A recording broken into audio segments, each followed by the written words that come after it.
সবাইকে জানাই সালাম ও শুভেচ্ছা। প্রিয় শিক্ষার্থীরা, তোমরা কেমন আছো? আশা করি ভালো আছো। আমিও ভালো আছি, সুস্থ আছি এবং আশা করি তোমরাও সুস্থ আছো। করোনা ভাইরাস থেকে বেঁচে থাকার জন্য তোমরা স্বাস্থ্যবিধিগুলো মেনে চলছো, এই আশা করতে পারি। আমন্ত্রণ জানাই আজকে আমার ক্লাসে। আজকে আমি পড়াবো পদার্থবিজ্ঞান, নবম দশম শ্রেণী। তোমরা আমার পরিচয় দেখতে পাচ্ছ। তা আজকে পদার্থ বিজ্ঞানের দশম অধ্যায় নিয়ে আলোচনা হবে, সেটা হচ্ছে স্থির তড়িৎ। এই স্থির তড়িৎের নিয়ে আমি এর আগে আলোচনা করেছি। আজকাল তারই ধারাবাহিকতায় কি তড়িৎ ক্ষেত্র নিয়ে আলোচনা হবে। তো এই তড়িৎ ক্ষেত্র নিয়ে আলোচনা কিন্তু খুবই গুরুত্বপূর্ণ, কারণ তোমাদের পাঠ্য বই তড়িৎ ক্ষেত্র সম্পর্কে যা বলা হয়েছে সেগুলো ঠিক নয়। তা শিক্ষক হিসেবে আমি দায়িত্ব অনুভব করছি সেটা তোমাদের সংশোধন করে দেওয়ার। তাহলে শুরু করি। আমি গত ক্লাসে বৈদ্যুতিক বলে কুলম্বের সূত্র নিয়ে আলোচনা করেছিলাম, যেখানে কি হয়, যে কোনো দুটি চার্জিত বস্তুর মধ্যে কি আকর্ষণ বা বিকর্ষণ বল, যে সেই বলটাকে বলা হয় কি কুলম্ব বল। তা এখন দেখো তোমরা আরেকটি চার্জিত বস্তু মনে করো, এটা একটি চার্জিত বস্তু, এটা ধনাত্মক বা ঋণাত্মকও হতে পারে। মনে করো এটা হচ্ছে বড় হাতের কিউ। তারপর এই চার্জিত বস্তুটার চারিদিকে একটা কি আছে, অঞ্চল বা এরিয়া আছে। যে অঞ্চলের ভিতরে আরেকটি চার্জিত বস্তু যদি আনা হয়, তখন কি হবে, সেখানে একটি আকর্ষণ বা বিকর্ষণ বল ক্রিয়া করতে পারে। মনে করো এখানে একটা এই বিন্দুতে আরেকটি চার্জ আনা হলো, সেটা ধনাত্মক হতে পারে, ঋণাত্মক হতে পারে। এই চার্জটা মনে করো ছোট হাতের কিউ। তখন এই চার্জটা যদি আনার পরে এখানে যে আকর্ষণ বা বিকর্ষণ বল ক্রিয়া করবে এবং যে এরিয়ার ভিতরে এই কাজটা হবে, এই তড়িৎ বলটা ক্রিয়া করবে, সেই এরিয়াটাকে বা ক্ষেত্রটিকে বলা হবে তড়িৎ ক্ষেত্র। তাহলে তড়িৎ ক্ষেত্র হলো কি একটা তড়িৎ অঞ্চল, যে অঞ্চলের ভিতরে আরেকটি চার্জ স্থাপন করলে সেটি একটি বল অনুভব করবে, সেটা আকর্ষণ বা বিকর্ষণ হতে পারে। তাহলে এখান থেকে আমরা তড়িৎ ক্ষেত্র কাকে বলে দেখি। তাহলে তড়িৎ ক্ষেত্র কাকে বলে? একটি আহিত বস্তুর চারিদিকে যে অঞ্চল জুড়ে তড়িতের প্রভাব বিদ্যমান থাকবে, অর্থাৎ এখানে আকর্ষণ বা বিকর্ষণ বল অনুভব হবে, সেই অঞ্চলটাকে কি বলা হবে? তড়িৎ ক্ষেত্র। আশা করি বুঝতে পেরেছো। তাহলে এই চার্জিত বস্তুর চারিদিকে তড়িৎ ক্ষেত্রের ভিতরে কি আরেকটি চার্জ আনা হলে, মনে করে এই চার্জটা আনা হলে সেখানে একটি বল অনুভব করবে, অর্থাৎ আকর্ষণ বা বিকর্ষণ বল অনুভব করবে। সেই বলটাকে বলা হয় কি তড়িৎ বল, যেটাকে আবার কুলম্ব বলও বলা হয়। এখন এই বলটা মনে করো এফ। তাহলে এই একটা এফ বল এখানে ক্রিয়া করবে। এই বলটাকে কি বলা হবে? কুলম্ব বলা হবে, তড়িৎ বল। অর্থাৎ একটি চার্জিত বস্তু আর একটি চার্জিত বস্তুর উপর যে বল প্রয়োগ করে, এটার উপর একটা বল প্রয়োগ করবে, সেই বলটাকে বলা হবে তড়িৎ বল। তাহলে তড়িৎ বল কাকে বলে তোমরা দেখো, একটি চার্জিত বস্তু অন্য আরেকটি চার্জিত বস্তুর উপর যে বল প্রয়োগ করে তাকেই তড়িৎ বল বলে। অর্থাৎ এটার উপর একটা বল প্রয়োগ করছে, এই বলটাকে বলা হচ্ছে তড়িৎ বল, যেটাকে এফ দ্বারা প্রকাশ করা হয়। এখন তোমরা দেখো, এই যে এই তড়িৎ ক্ষেত্র বা এই তড়িৎ অঞ্চলের ভিতরে আরেকটি চার্জ আনা হলো। মনে করো এটা পি বিন্দুতে একটা চার্জ আনা হয়েছে, এটা মনে করো পি বিন্দু। এই পি বিন্দুতে এই চার্জটা স্থাপন করার পর এই বিন্দুতে একটা বল অনুভূত হবে। অর্থাৎ এই বিন্দুতে এই চার্জটা, যে এই কিউ চার্জটা একটা কি বল অনুভব করবে, সেই বলটাকে বলা হবে কি তড়িৎ প্রাবল্য। তাহলে কি বললাম? এই তড়িৎ ক্ষেত্রের কোনো বিন্দুতে যখন একটি চার্জিত বস্তু স্থাপন করা হয়, স্থাপন করার ফলে এই চার্জিত বস্তুটা যে বল অনুভব করবে, সেই বলটাকে বলা হবে কি তড়িৎ প্রাবল্য বা ওই তড়িৎ ক্ষেত্রের প্রাবল্য। তাহলে তড়িৎ প্রাবল্য কাকে বলে আমরা দেখি। তড়িৎ ক্ষেত্রের কোনো বিন্দুতে, মনে করে এই তড়িৎ ক্ষেত্রের পি বিন্দুতে একটি চার্জ স্থাপন করা হলো, এই চার্জটা স্থাপন করলে এটি যে বল অনুভব করে তাকে ওই বিন্দুতে ওই তড়িৎ ক্ষেত্রের কি প্রাবল্য বা তড়িৎ প্রাবল্য বলে। অর্থাৎ এই পি বিন্দুতে এই চার্জটা স্থাপন করার পর এই বিন্দুতে একটা যে বল অনুভূত হবে, এখানে যে একটা বল অনুভূত হবে সেই বলটাকে বলা হবে কি তড়িৎ প্রাবল্য। আশা করি বুঝতে পেরেছো। তাহলে তড়িৎ ক্ষেত্র সম্পর্কে ধারণা পেয়েছো। তড়িৎ বলটা কি?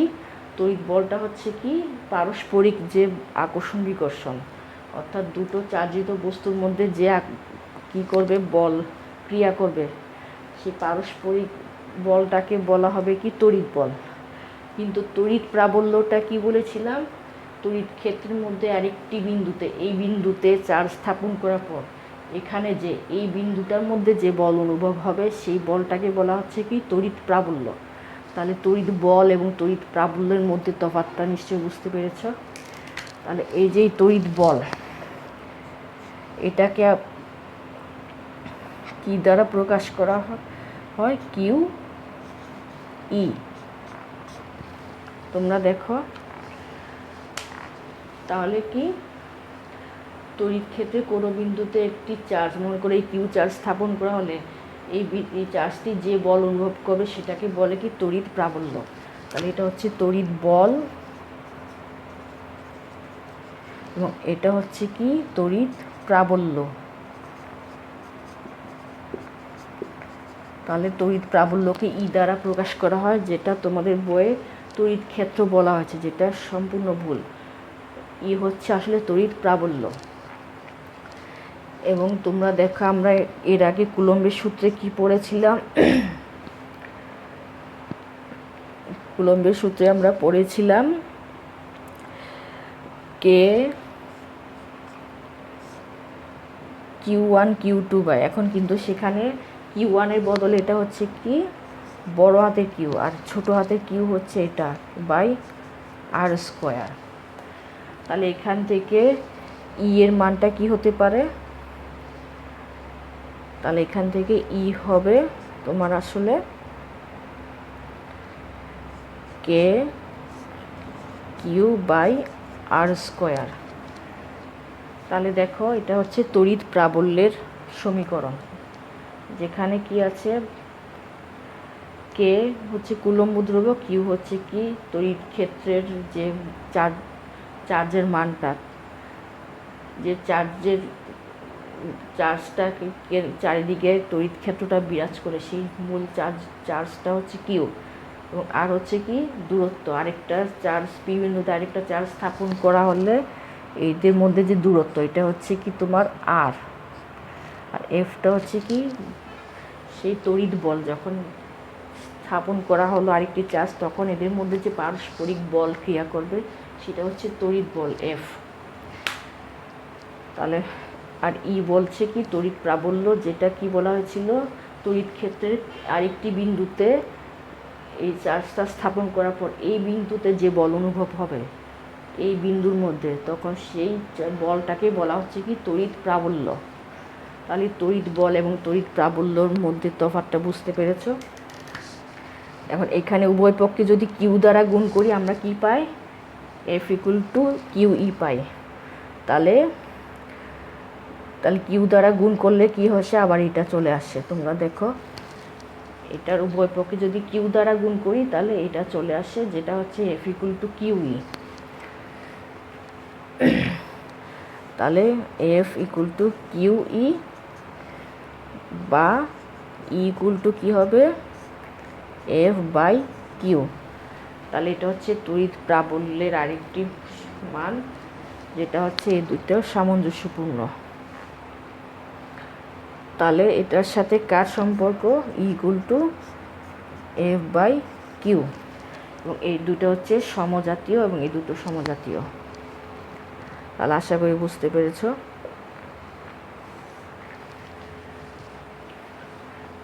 এখন আমরা জানি যে কোনো বলের একক হচ্ছে নিউটন, সেটা যে বলই হোক না কেন, বলের একক যদি নিউটন হয় এবং চার্জের একক যদি কুলম্ব হয়, তাহলে এখান থেকে তড়িৎ প্রাবল্যের একক কী হবে? তড়িৎ প্রাবল্যের একক হবে নিউটন পার কুলম্ব, এটা হচ্ছে সি। তাহলে তড়িৎ প্রাবল্যের একক হবে নিউটন পার কুলম্ব। এটা তোমরা মনে রাখবে। এবং এই সমীকরণগুলো মনে রাখবে। এফ ইকুয়াল টু কিউই, যেখানে এফ হচ্ছে তড়িৎ বল এবং ই হচ্ছে তড়িৎ প্রাবল্য। এবং এফটাকে আবার এভাবে প্রকাশ করা যায়, যেখানে কিউ হচ্ছে তড়িৎ ক্ষেত্রের আধান এবং এই ছোট হাতে কিউ হচ্ছে কি তড়িৎ ক্ষেত্রের ভিতরে যদি কোনো বিন্দুতে আরেকটি আধান স্থাপন করা হয়, বহিরাগত যে আধান সেটা হচ্ছে কি ছোট হাতের কিউ। এবং আর হচ্ছে কি এই দুটো আধানের মধ্যে দূরত্ব। এবং তড়িৎ প্রাবল্যটা কি, তড়িৎ ক্ষেত্রে কোনো বিন্দুতে আরেকটি আধান স্থাপন করলে ওই বিন্দুতে যে বল অনুভব করে সেই বলটাই হচ্ছে কি তড়িৎ প্রাবল্য, যেটাকে ই দ্বারা প্রকাশ করা হচ্ছে। এবং ইটার মান হচ্ছে কি K into Q by R square. আবার ইকে এফ বাই কিউ হিসেবে লেখা হয়। তাহলে এগুলো তোমরা কি করবে, শিখে ফেলবে। এবং তড়িৎ প্রাবল্যের একক হচ্ছে কি নিউটন পার কুলম্ব। আশা করি বুঝতে পেরেছ। এবার দেখো তোমরা, এই যে আমরা এখানে তড়িৎ ক্ষেত্রের মধ্যে কি আনলাম, একটা আধান আনলাম পি বিন্দুতে। এই আধানটার মান যদি কি হয় 1 কুলম্ব হয়, ধনাত্মক আধান, 1 কুলম্ব ধনাত্মক আধান যদি কোনো তড়িৎ ক্ষেত্রে আনা হয়, তখন ওই বিন্দুতে যে বল অনুভব হবে সেটা হচ্ছে তড়িৎ তীব্রতা। তাহলে তড়িৎ তীব্রতা হচ্ছে এক ধরনের তড়িৎ প্রাবল্য, কিন্তু সেখানে বহিরাগত যে চার্জটা আনা হবে সেই চার্জটার মান হবে কি একক ধনাত্মক আধান। তাহলে তড়িৎ ক্ষেত্রে কোনো বিন্দুতে একক ধনাত্মক আধান স্থাপন করলে সেটি যে বল অনুভব করবে সেটা হচ্ছে কি তড়িৎ তীব্রতা। তাহলে দেখো তড়িৎ তীব্রতা কাকে বলে। তড়িৎ ক্ষেত্রের কোনো বিন্দুতে একটি একক ধনাত্মক চার্জ বা আধান স্থাপন করলে, একক ধনাত্মক আধান এখানে স্থাপন করা হলে সেটি যে বল অনুভব করবে তাকে ওই বিন্দুর কি তড়িৎ তীব্রতা বলে। আশা করি বুঝতে পেরেছ। আচ্ছা, এবার আমরা তড়িৎ ক্ষেত্রটা দেখতে কেমন হয় সেটা নিয়ে একটু আলোচনা করি।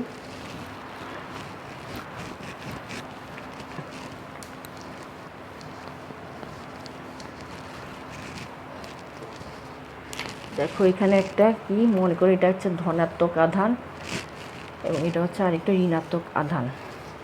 এখন এই এটার একটা কি হবে, এটার মধ্যে একটা তড়িৎ ক্ষেত্র সৃষ্টি হবে।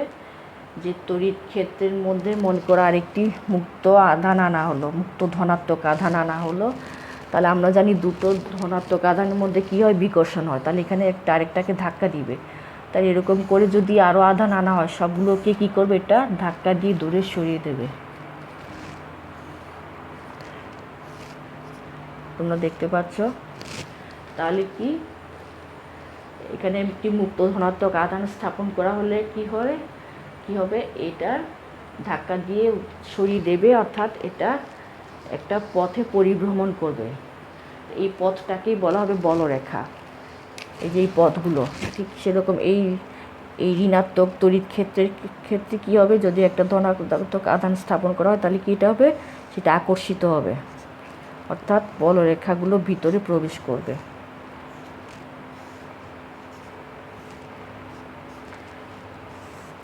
তাই এরকম করে যদি তড়িৎ ক্ষেত্রে আরও মুক্ত ধনাত্মক আধান আনা হয়, তাহলে সেই মুক্ত ধনাত্মক আধানটা যে পথে পরিভ্রমণ করে কেন্দ্রের দিকে আসবে সেই পথটাকে বলা হবে কি বলরেখা। তাহলে ধনাত্মক তড়িৎ ক্ষেত্রে কি বলরেখাগুলো বাইরের দিকে এবং ঋণাত্মক তড়িৎ ক্ষেত্রে কী হয়, বলরেখাগুলো ভিতরে কেন্দ্রীভূত হয়।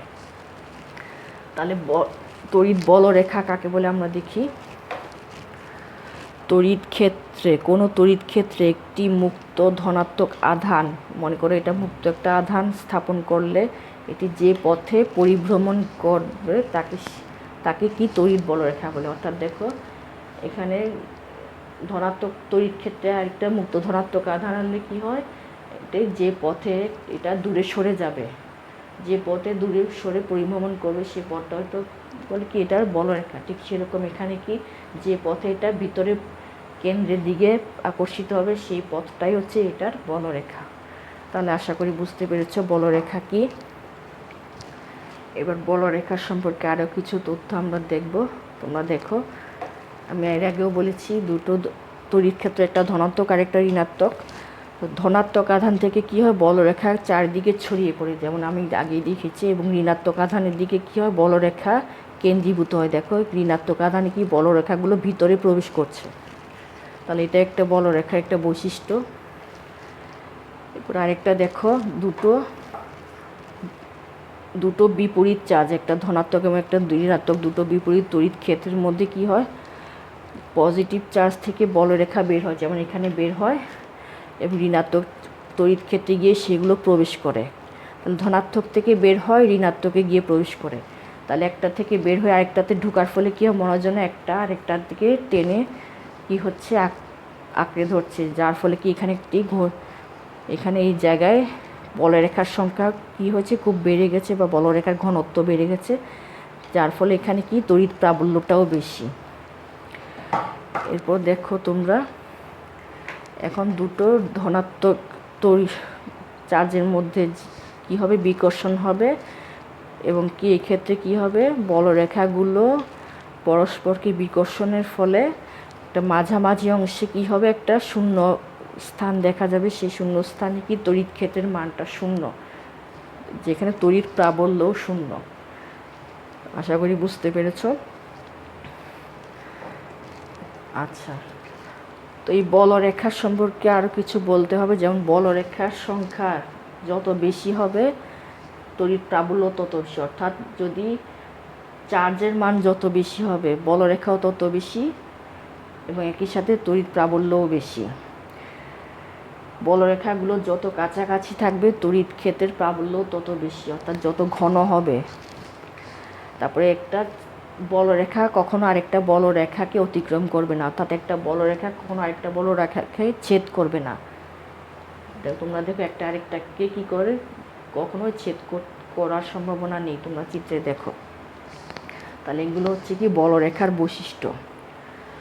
বলরেখার আরেকটা বৈশিষ্ট্য হচ্ছে কি, তোমরা দেখো ভালোভাবে মনে রাখবে, তড়িৎ ক্ষেত্রের কোনো বিন্দুতে বলরেখার সাথে অঙ্কিত স্পর্শক, এই যে বলরেখার সাথে যদি আমরা স্পর্শক আঁকি, এই স্পর্শক ওই বিন্দুতে তড়িৎ প্রাবল্যের দিক নির্দেশ করে। অর্থাৎ মনে করো এই বিন্দুতে যদি আমরা এই বলরেখার এই বিন্দু যদি একটা স্পর্শক আঁকি, তাহলে এই স্পর্শকের দিকটা কি, এই বিন্দুতে তড়িৎ প্রাবল্য যেদিকে ক্রিয়া করে সেই দিকটা নির্দেশ করে, যেমন এখানে এই দিকটা নির্দেশ করে এবং এখানে এই দিকটা নির্দেশ করে। এই বিন্দুতে যদি স্পর্শক আঁকি, তাহলে এখানে তড়িৎ প্রাবল্যের দিক হচ্ছে কেন্দ্রের দিকে, এবং এটা তড়িৎ প্রাবল্যের দিক হচ্ছে বাইরের দিকে। আরেকটি কথা কি বলেছে, বলরেখার সাথে যদি লম্বভাবে অবস্থিত একটা লম্ব আঁকা যায়, বলরেখার সাথে লম্ব আঁকলে কি হয়, সেই লম্বের একক ক্ষেত্রফলের মধ্য দিয়ে যতগুলো বলরেখা অতিক্রম করবে সে বলরেখার সংখ্যা কিসের সমানুপাতিক, তড়িৎ প্রাবল্যের সমানুপাতিক। বলরেখার সাথে লম্বভাবে অবস্থিত একক ক্ষেত্রফলের মধ্য দিয়ে অতিক্রান্ত বলরেখার সংখ্যা তড়িৎ প্রাবল্যের মানের সমানুপাতিক। অর্থাৎ বলরেখার সংখ্যা সমানুপাতিক, কার সমানুপাতিক, তড়িৎ প্রাবল্য। অর্থাৎ বলরেখার সংখ্যা বেশি হলে বোঝা যাবে যে সেই তড়িৎ ক্ষেত্রের প্রাবল্যও বেশি, এবং বলরেখার সংখ্যা যদি কম হয় বোঝা যাবে যে কি সেই তড়িৎ ক্ষেত্রের প্রাবল্য কম। আশা করি বুঝতে পেরেছ। তাহলে আজকে আমি কী কী আলোচনা করলাম, প্রথমে তড়িৎ ক্ষেত্র কাকে বলে আলোচনা করলাম, তারপরে তড়িৎ বল হচ্ছে যেটাকে এফ বলা হয়। তড়িৎ ক্ষেত্রে কোনো তড়িৎ ক্ষেত্রে আরেকটি আধান স্থাপন করলে এদের মধ্যে যে পারস্পরিক বল সেটা হচ্ছে তড়িৎ বল। এবং তড়িৎ প্রাবল্যটা কি, তড়িৎ ক্ষেত্রে যদি আরেকটি চার্জ আনা হয় কোনো বিন্দুতে, তখন সেই বিন্দুতে যে বল অনুভূত হয় সেটা হচ্ছে তড়িৎ প্রাবল্য। এবং তড়িৎ তীব্রতা হলো কি, কোনো একক ধনাত্মক আধান স্থাপন করা হলে সেই চার্জের মানটা যদি একক হয়, একক ধনাত্মক আধান, তখন তড়িৎ প্রাবল্যর মানটাকে বলা হবে তড়িৎ তীব্রতা। তাহলে তড়িৎ তীব্রতা হচ্ছে কি এক ধরনের তড়িৎ প্রাবল্য, কিন্তু সেখানে তড়িৎ ক্ষেত্রে একটা বিন্দুতে স্থাপিত আধানটার মান হবে কি একক ধনাত্মক আধান। এরপরে আমরা বলেছি কি তড়িৎ বলরেখা নিয়ে, তড়িৎ বলরেখার বৈশিষ্ট্য সম্পর্কে আলোচনা করেছি। আশা করি বুঝতে পেরেছ। তাহলে আজকে পর্যন্তই, দেখা হবে আগামী ক্লাসে। ততদিন পর্যন্ত তোমরা সবাই ভালো থাকবে, সুস্থ থাকবে, এই দোয়া করি, এবং আমার জন্য তোমরা দোয়া করবে। আর আজকে পর্যন্তই, আল্লাহ হাফিজ।